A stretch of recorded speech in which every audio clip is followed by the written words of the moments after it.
now it's the lecture of the talk of Kristina PRANJIĆ from professor, associate professor at the School of Humanities and Research in University of Gorica.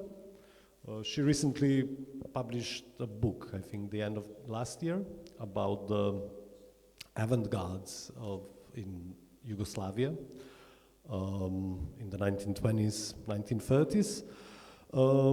Just to introduce her, Kristina PRANJIČ holds a PhD in Slavic Studies from the University of Ljubljana and is currently an associate professor at the University of Nova Gorica. Her research focuses on the avant-garde in Central and Eastern Europe and contemporary artistic practices in the socio-political and environmental contexts. The title of her talk is Avant-Garde on the Periphery, Yugoslav and Central European avant-garde networks in the 1920s. Please.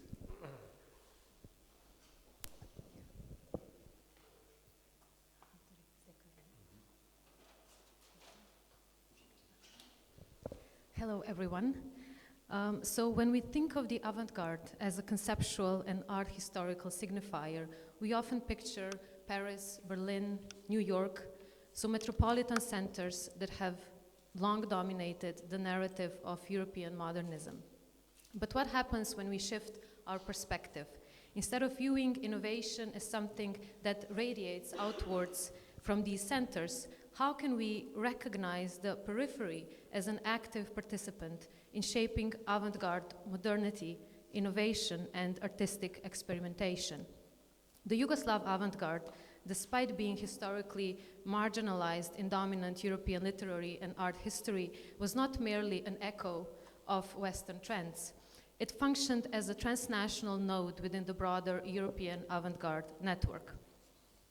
By engaging with international artistic movements while developing distinct local or regional strategies, Yugoslav and other East Central European avant-garde artists challenged conventional models of center-periphery influence, demonstrating that avant-gardism was not exclusive to Western European metropoles. By Yugoslav avant-garde, I will primarily refer today to artistic practices of historical avant-garde, such as Futurism, Dadaism, Constructivism, Zenithism in today's capitals. So first Ljubljana, Zagreb, Belgrade, as well as in Slavonia, so Osijek and Vinkovci, Vojvodina, Novi Sad and Subotica, and the region of Gorica and Trieste. Miško Šuvaković defines the Yugoslav avant-garde as a multitude of transgressive, experimental, intermedial, and interdisciplinary artistic and cultural phenomena in the South Slavic region between 1918 and 1935. This avant-garde was shaped both by internal dynamics within the kingdom of Serbs, Croats, and Slovenes, so kingdom of SHS, or the first Yugoslavia later, and by external connections with international movements. So multilingualism, multiculturalism were central to its network, which beyond Slovenian, Serbian, and Croatian artists also encompassed Hungarian avant-gardists in Vojvodina and Italian avant-gardists in the Gorizia and Trieste region at various stages. So it is crucial to consider the specifics of these borderland multicultural spaces and also, of course, international mobility because of migrations and because of different exiles of these artists. And of course, their exchanges with artistic figures and movements in Prague, in Brno, in Budapest, in Berlin, in Paris, in Vienna, and the Soviet Union. And this process of tracking these currents was also the main aim of my book that Miha mentioned, Jugoslovanska avant-garda and Metropolitanska Dada, or Yugoslav avant-garde and Metropolitan Dada, that engages especially with archives and different multilingual studies to reconstruct a narrative or a chronotype of the Yugoslav avant-garde. So the goal was to track these circulations and exchanges and contribute to a more plural theory and history of the avant-garde. that takes into account historical context, geographical and cultural localities, and socio-political aims of these avant-garde movements. So today, in the second part of my presentation, I will outline 3 examples of cooperation between Yugoslav avant-gardists and their Czech, Hungarian, and Italian counterparts, which I also analyzed in this book.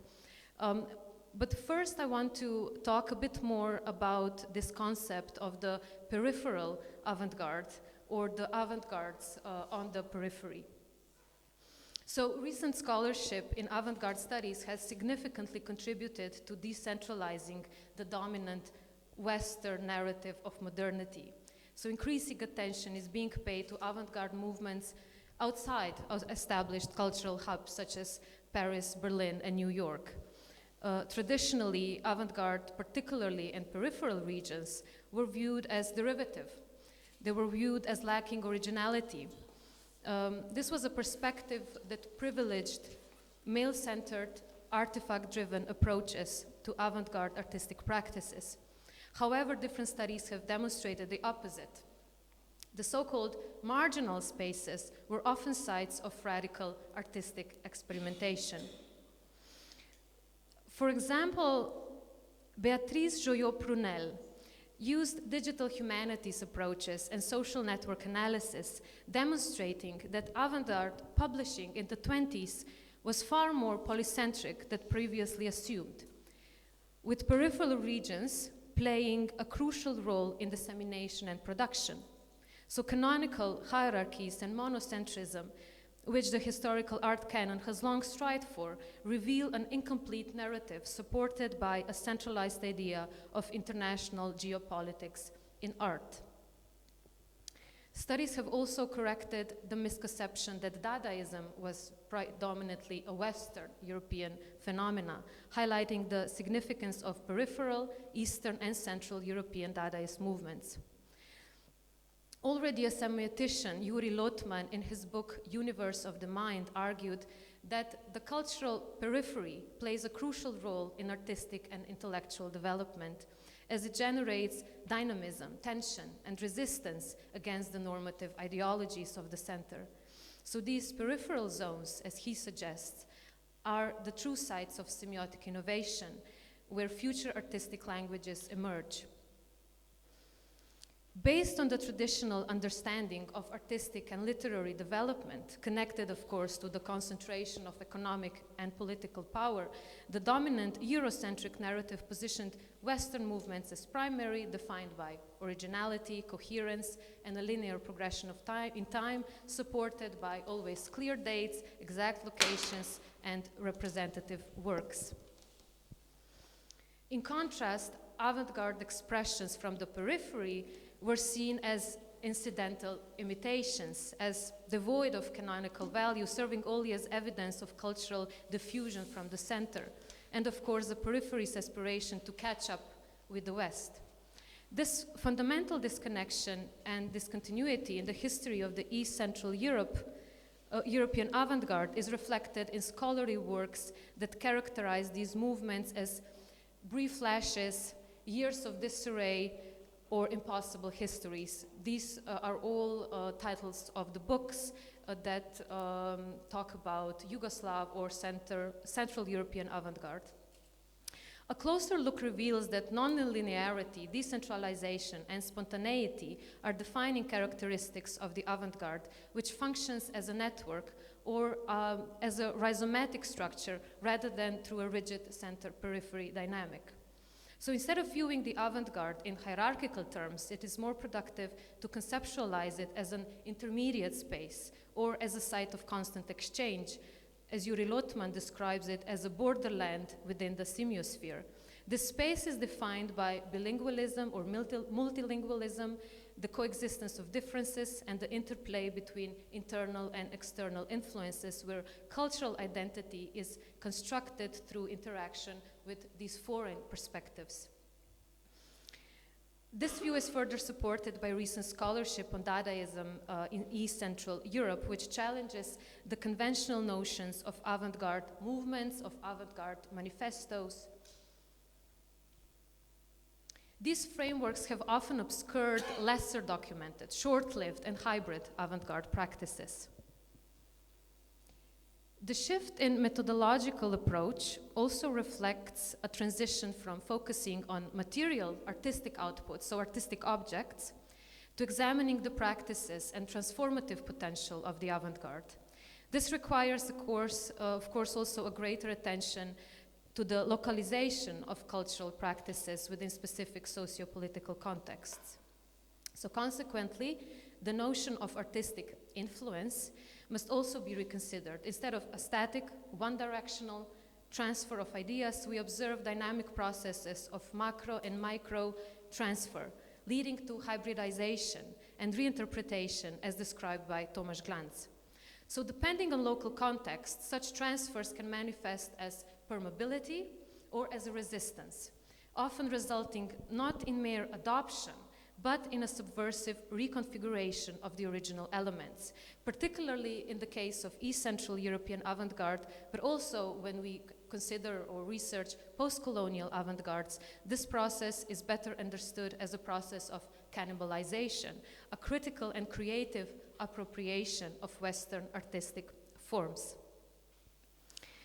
When discussing the idea of avant-garde internationalism and cosmopolitanism in this region, it is essential to highlight some distinct features that stem from the unique socio-political situation in East Central Europe. So following the dissolution of the Ottoman, the Russian, the Austro-Hungarian empires, the newly established Central and Eastern European states, so Czechoslovakia, Hungary, Bulgaria, Poland, the Kingdom of Serbs, Croats, and Slovenes, faced the challenge of defining their own national identities. Yugoslavia even brought together regions that had previously been under Austro-Hungarian and Ottoman rule. It thus became relevant to establish what distinguishes these new states from the rest of Europe. So unlike in Western Europe, where avant-garde artists often reacted against the long-established national histories and identities, in this part of Europe, these very identities were still in the process of being invented and shaped. Historical conditions also played a crucial role in the emergence of the character of the Barbarogenia, so this is kind of a Balkan Zarathustra, and the Balkanization of Europe concepts introduced by the founder of Zenitist movement in Zagreb, Ljubomir Micic. Irony, play, deconstruction, key elements of radical avant-garde poetics manifested differently in the Yugoslav context, as well as in the broader East Central European avant-garde.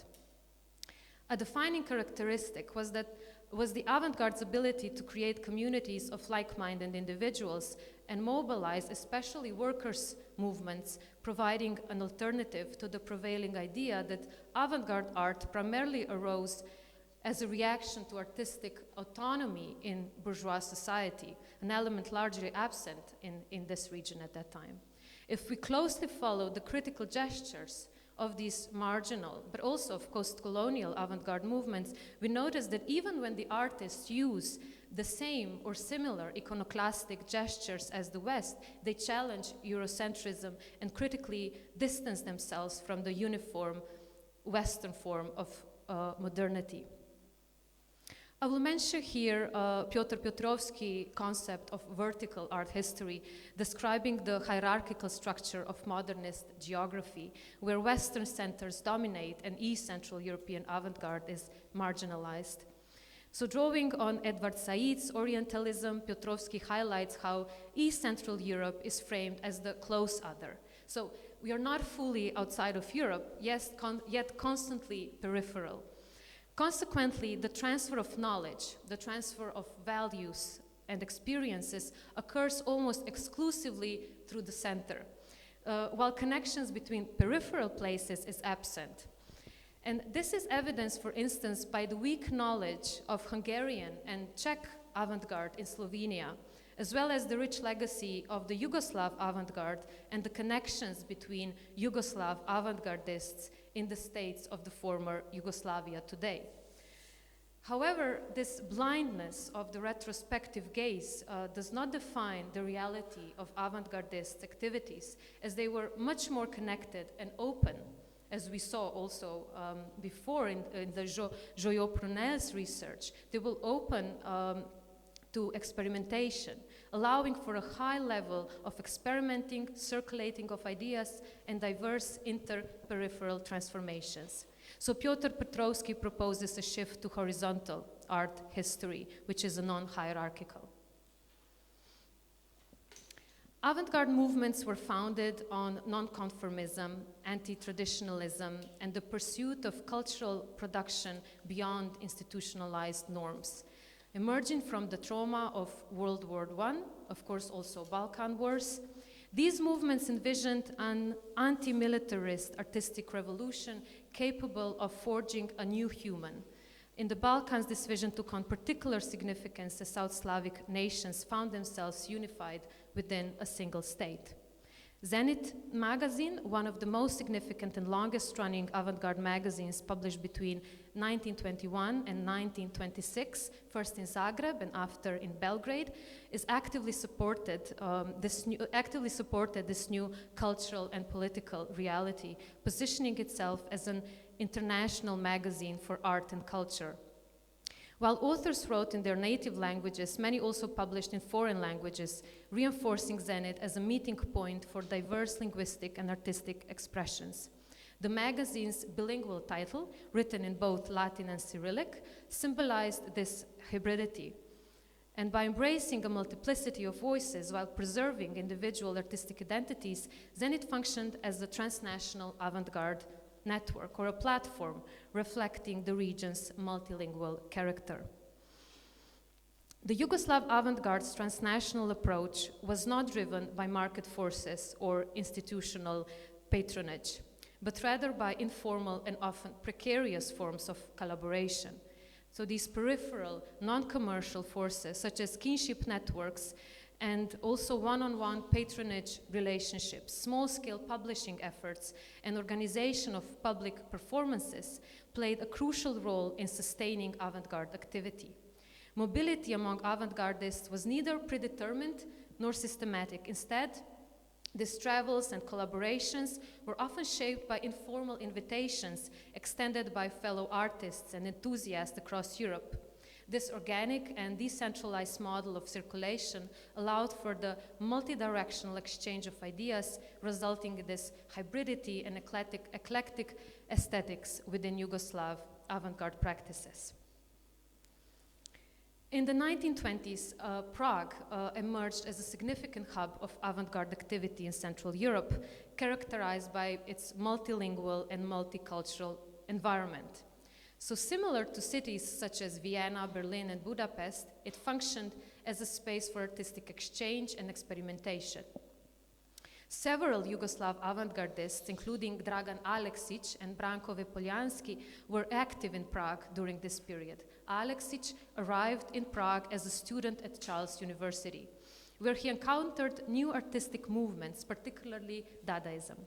Prague played a crucial role in the dissemination of Dadaist ideas. It hosted performances by Kurt Schwitters, Raoul Hausmann, Richard Hulsenbeck, and of course the activities of local avant-garde circles.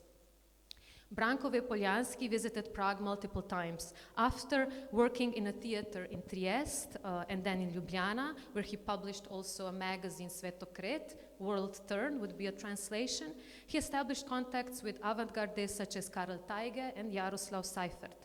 His first residence in Prague was at the Adria Hotel, where the cabaret-style theater Revolučni Scena operated since summer of 1920. One of the key events demonstrating the transnational character of the Yugoslav avant-garde was a public performance organized by Aleksić and Poljanski at the Yugoslav Student Art Club in Prague. This event, which combined elements of Dadaism and Zenitism, sought to introduce the Yugoslav avant-garde to an international audience. It was accompanied by declarations, by visual materials, by experimental literary presentations. There was a clear intent to convince the world of the existence of an undiscovered avant-garde in the Balkans. Aleksić and Poljanski's activity in Prague and their cooperation with local artists bore the first visible results in the 6th issue of Zenit magazine, where Czech artists and information on their collaboration with Yugoslav avant-gardists started appearing. The first published work was a woodcut Summer by Karel Tajge. It was printed across one page. Short information on the group Devicil, the Association of Czech Avant-Gardists, was also included. The presentation of Czech artists in Zenit continued in the following 2 issues, featuring works by Tajge and from the youngest generation of Czech painters whose work was published in the left-wing magazine Verajkon. Irina Subotic, for example, emphasized that at the time, Zenit was the only foreign magazine that published works by Devicil associates. Even after their return to Zagreb, the productive correspondence between Zagreb, Prague, and Brno continued. A letter found in the Memorial of National Literature in Prague, from Poljanski to Seifert, confirms the continued connection between the 4 Prague-based friends, Poljanski, Tajge, Seifert, and Aleksić. In his letter, Poljanski sent 5 issues of his Kinofon magazine. This was the first periodical in Yugoslavia dedicated exclusively to film. And he asked also Seifert in this letter to promote his magazine. Jindřich Toman correctly assessed the significance of Yugoslav avant-garde activity for the Prague avant-garde. He writes, quote, "One would have to conclude that together with Hausmann, Hülsenbeck, and Schwitters, the future Zagreb group was instrumental in spreading Dada in Czechoslovakia." Of course, the opposite was also true. Aleksić Dada emerged in Prague and was directly transformed in a hybrid manner to the territory of Yugoslavia. After departing for Zagreb from Prague, Aleksić stopped in Vienna, where he met Lajos Kasak, editor of the Hungarian activist magazine Ma. Ma was first published in Budapest, and Kasak continued publishing it in Vienna after his escape into exile from Budapest until 1925. In a special anniversary double issue of Ma, we find 2 representatives from the Kingdom of Serbs, Croats, and Slovenes, Dragan Aleksić's Dada poem Taba Ciklon 2 and Ljubomir Mićić's poem 13, translated into Hungarian. After establishing his local Dada group in Croatia in Vinkovci, Dragan Aleksić writes a letter to Dadaist Tristan Tzara to Paris, mentioning plans for organization of Dada soirees across Yugoslavia that he also already mentioned in his magazine Dada Tank. He lists Novi Sad, Subotica, Belgrade, and Zemun as upcoming locations for Dada manifestations. Later, in his memoir, he recalls 2 particularly successful events from the Yugoslav Dada tour, a well-documented performance in Osijek and a multi-sensory matinee in Subotica, featuring the music of scent, Dadaist pantomimes, activist verses, and audience disorder. The Subotica event, which was highly intermedial, described as the architecture of sound, the architecture of light, and the concert of scent, was organized in collaboration with Yugoslav and Hungarian activists and artists. Hungarian emigres played a crucial role in Yugoslav Dadaism, particularly in staging public performances. This was a result of Aleksić's alliance with a group of Hungarian writers and activists in Vojvodina, many of whom had emigrated to Yugoslavia after the collapse of the short-lived Baranja Soviet Republic proclaimed in August 1921. The Dadaist events in Novi Sad and Subotica thus functioned as both artistic manifestations and political demonstrations organized by Yugoslav Hungarian activists associated with the magazine UT. UT, meaning the path, was a transnational activist magazine for writers and artists in the Kingdom of Serbs, Croats, and Slovenes. It was published in Novi Sad and edited in Hungarian. Around 7 or 8 issues were published in total. While influenced by both Dadaism and Zenitism, UT aligned very closely with Kasak's principles and his magazine Ma. In August 1926, when August Černigoj was already in exile from Ljubljana in his hometown Trieste, he and Ferdo Delak, at the initiative of Italian futurist Sofronio Poccarini, organized an avant-garde event in Gorizia. It was called Serata Artistica Giovanile, Artistic Evening of the Youth. So this event, aimed at both Slovenian and Italian audiences, also featured scenography designed by Černigoj. Prior to that, August Černigoj founded a private art school together with Trieste futurist Emilio Dolfi and Giorgio Carmelic. The school was based on the principles of constructivism and the Bauhaus. This connection will later be a core of the Trieste constructivist group that created the Trieste constructivist ambient. This work is similar to those avant-garde Gesamtkunstwerk installations that were designed by, for example, Lisicki, but also Kurt Schwitters. In 1927, after Zenit has ceased publication, Delak and Černigoj continued their avant-garde collaboration by publishing 2 issues of Tank, an international journal for new art. Černigoj contributed most of his early linocuts and 2 manifestos, Moj pozdrav in Slovenian and Saluto in Italian, which specifically addressed Italian avant-gardists. In addition to already mentioned Poccarini, Dolfi, and Carmelic, contributions in Tank also reveal active collaboration with other futurists from this region, such as Loise Spazapan, Veno Pilon, and Gino De Finetti. In the 20s, alongside Marinetti's central futurist movement, smaller groups and magazines also emerged with their autonomy and cultural openness. They encouraged the creation of local futurist publications and collaboration with other avant-garde movements in East Central Europe also. Poccarini and Carmelic were key members of the local futurist group Movimento Futurista Giuliano. In Gorizia, Sofronio Poccarini edited the magazine L'Aurora, while in Trieste, Energie Futuriste was edited by Nino Jabluski and Giorgio Carmelic. We can find mentions of Zenit, of Micic and Poljanski in the works of both Poccarini and Carmelic. And this kind of reflects the complexity of Italian futurism, which underwent multiple ideological and aesthetic phases of development that were not necessarily tied to fascist and nationalist politics. This is particularly evident in the collaboration between futurists, Zenitists, and constructivists. This partnership demonstrates also a vast international network and a deliberate practice of establishing connections with other artists and appropriating their techniques. This was far from a static center-periphery model, and it also highlights the specificities of multicultural and multilingual regions where conflicts and the search for political and national differences alternated with active reconciliation and also transcultural cooperation. And I want to conclude my talk by emphasizing the need to reconstruct a new transnational and transcultural, also horizontal, also ecological gaze in art history research. And what better place for me today to talk about these connections and open this debate than in Nova Gorica in 2025 in a context of a borderless European capital of culture together with Gorizia. It represents both a symbolic and a real opportunity to experiment with how we frame our thinking, possibly moving away from hegemonic discourses while at the same time enabling a focused and contextualized transcultural analysis, particularly in light of global geopolitical events and war-induced destruction that have made us more aware of these dominant narratives.